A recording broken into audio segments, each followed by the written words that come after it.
Good evening बच्चों।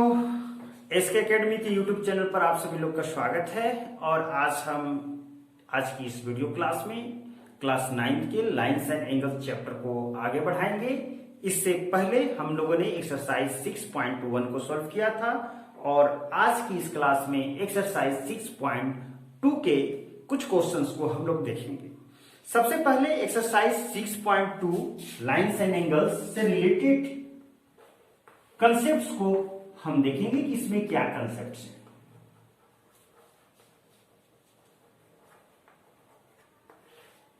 Exercise 6.2 में use होने वाले कंसेप्ट्स को सबसे पहले हम देखेंगे। हम लोग एनसीईआरटी की बुक को फॉलो कर रहे हैं। पैरेलल लाइन का कंसेप्ट है, ओके। तो इंटरसेक्टिंग लाइंस और पैरेलल लाइंस दो तरह के हो सकते हैं। एक ये दोनों लाइंस क्या कर रहे हैं, इंटरसेक्ट कर रहे हैं। एक पॉइंट पर इंटरसेक्ट कर रहे हैं। दूसरे तरह के लाइंस हमारे हो सकते हैं, जैसे कि ये दोनों लाइंस क्या हैं, पैरेलल है। तो पैरेलल लाइंस किसे कहते हैं, वैसे टू लाइंस जिनके बीच का डिस्टेंस हमेशा सेम रहता है, हमेशा इक्वल रहता है, वो कभी चेंज नहीं करता।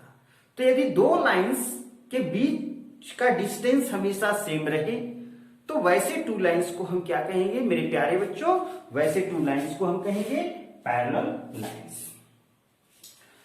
तो पैरेलल लाइंस के केस में या फिर इंटरसेक्टिंग लाइंस के केस में हमें कुछ पेयर्स ऑफ एंगल्स को जानने हैं। यहां पर इस एक्सरसाइज में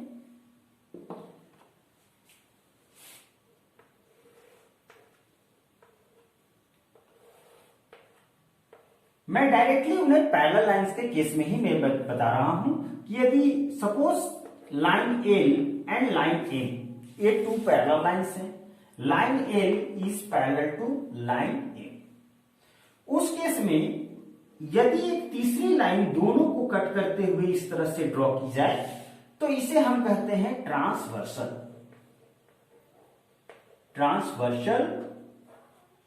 तो ये लाइन क्यू जो है वो ट्रांसवर्सल है लाइन पैरेलल लाइंस एल और एम पर। अब ध्यान देंगे कि इस तरह के ट्रांसवर्सल्स जरूरी नहीं है कि पैरेलल लाइंस पर ही बने, ये नॉन पैरेलल लाइंस पर भी ये ट्रांसवर्सल हो सकते हैं।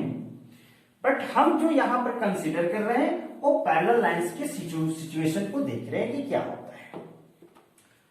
अब यहां पर एक एंगल बाहर की तरफ और एक एंगल अंदर की तरफ यदि हम लें, ठीक है, एक एंगल बाहर की तरफ लें और एक एंगल अंदर की तरफ लें, तो ये जो है करस्पॉन्डिंग एंगल का पेयर कहलाता है। यानी कि एंगल 1 और एंगल 2, एंगल 1 और एंगल 2 ये दोनों जो हैं वो करस्पॉन्डिंग एंगल्स के पेयर हैं।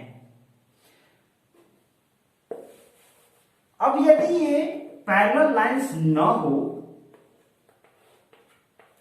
तो इस केस में ये करस्पॉन्डिंग एंगल्स के जो पेयर्स हैं वो इक्वल नहीं होंगे। लेकिन यदि ये पैरेलल लाइंस हैं तो करस्पॉन्डिंग एंगल्स के पेयर जो होते हैं बच्चों वो क्या हो जाएंगे, इक्वल हो जाएंगे। यानी कि एंगल 1 और एंगल 2 हमारा इक्वल हो जाएगा।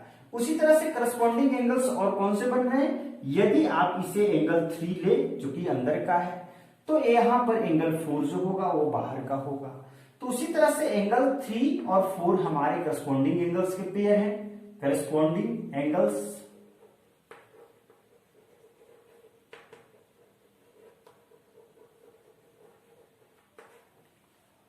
और इस साइड में देखा जाए तो ये 5 और ये 6, एक बाहर एक अंदर का, एक करस्पॉन्डिंग एंगल्स के पेयर्स हैं और ये इक्वल होंगे। उसी तरह से ये हमारा 7 और ये हमारा 8। तो एंगल 7 और एंगल 8 करस्पॉन्डिंग एंगल्स के पेयर होंगे और वे इक्वल होंगे। तो आपको बातें अच्छी तरह से समझ में आ गई कि करस्पॉन्डिंग एंगल्स किसे कहते हैं। इंटरसेक्टिंग लाइंस पर यदि वो ट्रांसवर्सल है तो करस्पॉन्डिंग एंगल्स के पेयर्स इक्वल नहीं होंगे। लेकिन यदि वो पैरेलल लाइन के का केस है तो करस्पॉन्डिंग एंगल्स के पेयर जो होंगे वो इक्वल होंगे। चलिए नेक्स्ट पेयर ऑफ लाइंस हम लोग समझते हैं।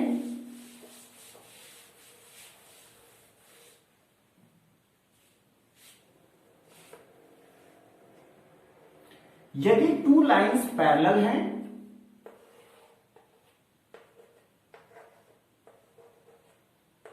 और उस पर कोई एक ट्रांसवर्सल है क्यू, एल और एम लाइंस पैरेलल है और उस पर एक ट्रांसवर्सल है क्यू, तो उस केस में एक अंदर का इधर का एंगल और एक बाहर का इधर का एंगल। आप देखो ध्यान से, ये जेड फॉर्म कर रहा, ऐसे इधर से आ रहा, इधर जा रहा और ये जेड फॉर्म कर रहा। तो ये जो एंगल होंगे इन्हें हम कहते हैं alternate interior angle, alternate interior angles. अब ध्यान से देखिए कि ये अल्टरनेट है। अल्टरनेट का मतलब कि ट्रांसवर्सल के एक इस साइड में है तो एक इस साइड में है, अल्टरनेट है। अब अंदर में है अल्टरनेट, ये दोनों लाइंस के अंदर के एंगल्स है ना, बीच के एंगल्स है। ये आउटसाइड के एंगल्स तो ये हैं, एक्सटीरियर एंगल्स ये होंगे या ये होंगे या ये होंगे या ये होंगे, लेकिन 1 2 3 4 ये चारों इंटीरियर एंगल्स हैं। तो इंटीरियर एंगल्स हैं लेकिन कैसे हैं, अल्टरनेट है, ट्रांसवर्सल के एक इस साइड तो एक उस साइड। अब यदि ये पैरेलल लाइन का केस है तो ये अल्टरनेट इंटीरियर एंगल्स इक्वल होंगे और नॉन पैरेलल लाइन का केस है, इंटरसेक्टिंग लाइन का केस है तो ये इक्वल नहीं होंगे। तो अल्टरनेट इंटीरियर एंगल्स के पेयर्स क्या होते हैं बच्चों, इक्वल होते हैं पैरेलल लाइन के केस में। दूसरा हमारे पास एक, यदि इसको लेते हैं 3 तो उसके साथ ये क्या हो जाएगा 4, तो एंगल 3 इक्वल में एंगल 4। चलिए अब अल्टरनेट एक्सटीरियर एंगल की बात करें। अल्टरनेट एक्सटीरियर एंगल्स वो भी इक्वल होते हैं पैरेलल लाइन के केस में, अल्टरनेट एक्सटीरियर एंगल्स भी इक्वल होते हैं।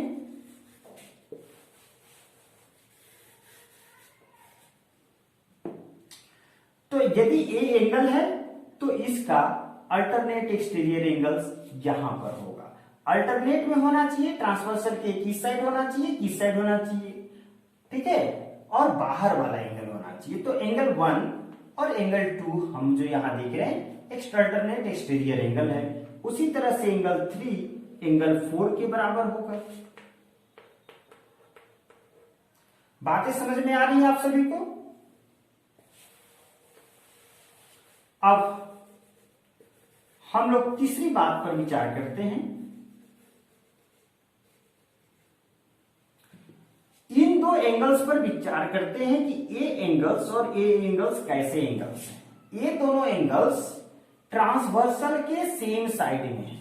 ये दोनों एंगल्स कैसे हैं, ट्रांसवर्सल क्यू के सेम साइड में हैं और कैसे हैं, interior angles.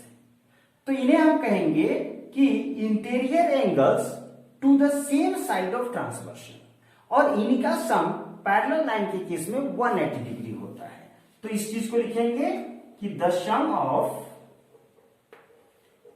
Of interior angles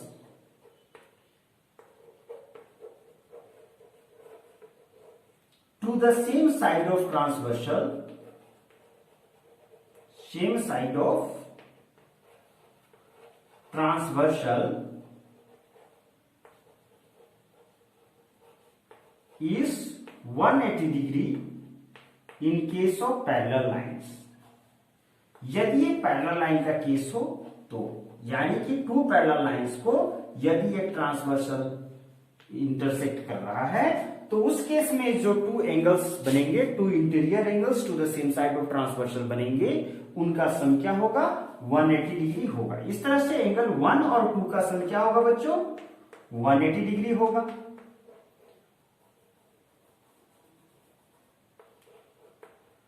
उसी तरह से एंगल 3 और एंगल 4 का भी सम क्या होगा, इसका भी सम 180 डिग्री होगा। हाँ, अब बात उठती है कि यदि यह पैरेलल लाइंस नहीं होता, इंटरसेक्टिंग लाइंस होता, उस केस में भी ट्रांसवर्सल के सेम साइड में इंटीरियर एंगल्स बनेंगे, तो उस केस में सम क्या होगा, क्या वहां भी सम 180 डिग्री होगा या कुछ और होगा।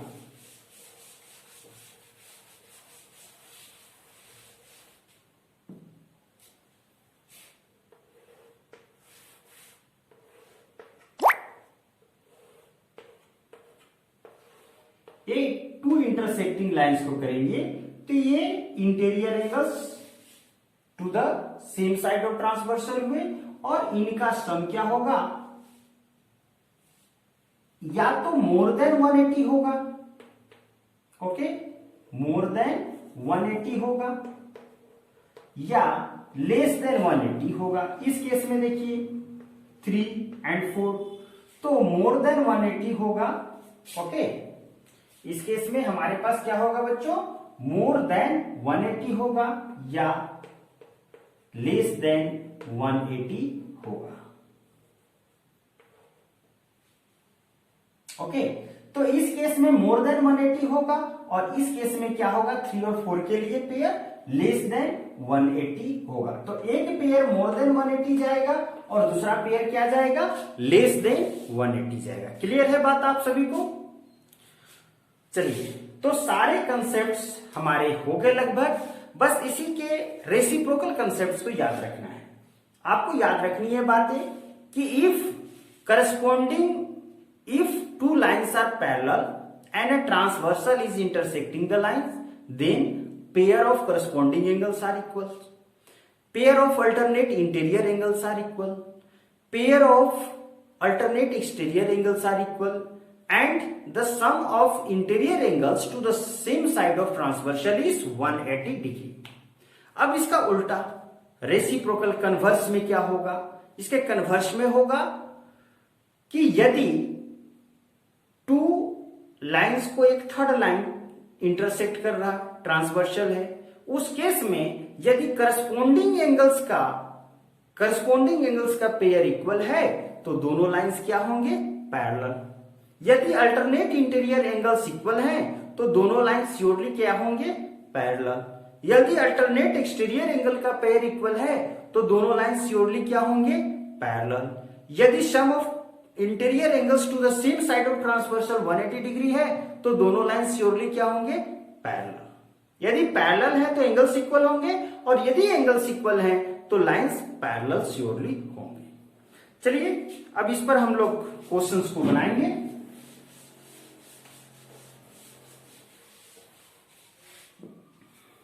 एटलीस्ट एक क्वेश्चन हम लोग आज की क्लास में देख लेंगे।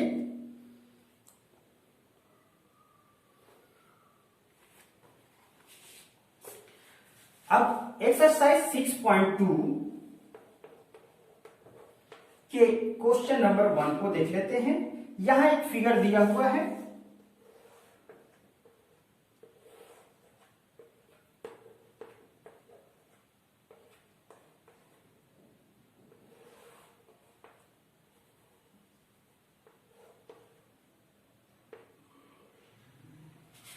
इस फिगर में ए एंगल की वैल्यू दी हुई है 50 डिग्री, यहां वैल्यू दी हुई है 130 डिग्री, यहां जो वैल्यू है वो है x और यहां है y।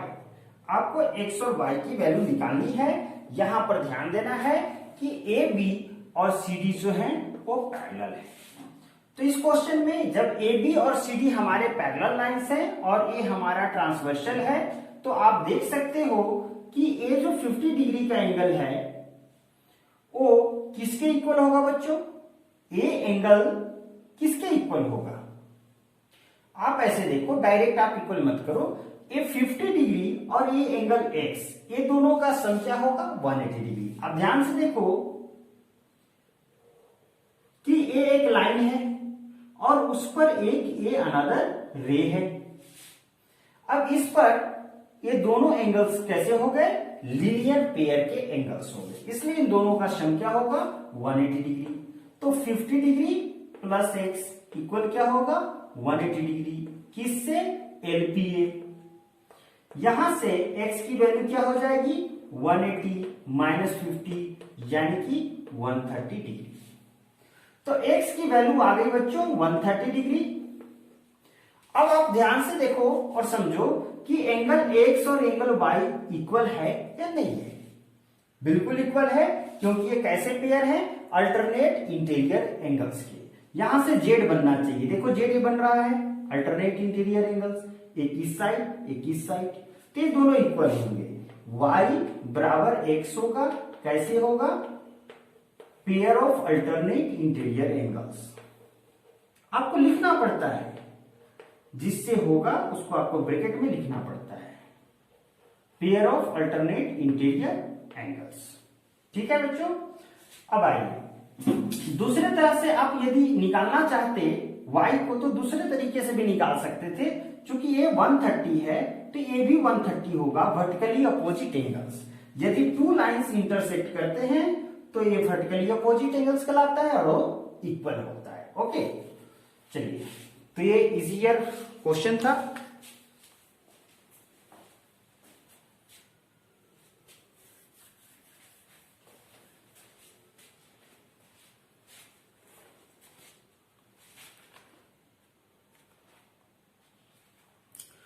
तो आज की क्लास में हमने सीखा कंसेप्ट्स एक्सरसाइज 6.2 में जो अप्लीकेबल होंगे पैरेलल लाइन से रिलेटेड, और उसमें जो एंगल्स के पेयर्स बनते हैं उससे रिलेटेड, और हमने एक क्वेश्चंस को सॉल्व किया। अब नेक्स्ट क्लास में आगे के क्वेश्चंस को एक्सरसाइज 6.2 के बाकी रेस्ट जो भी बचे क्वेश्चंस हैं उन सभी को हम लोग सॉल्व करेंगे।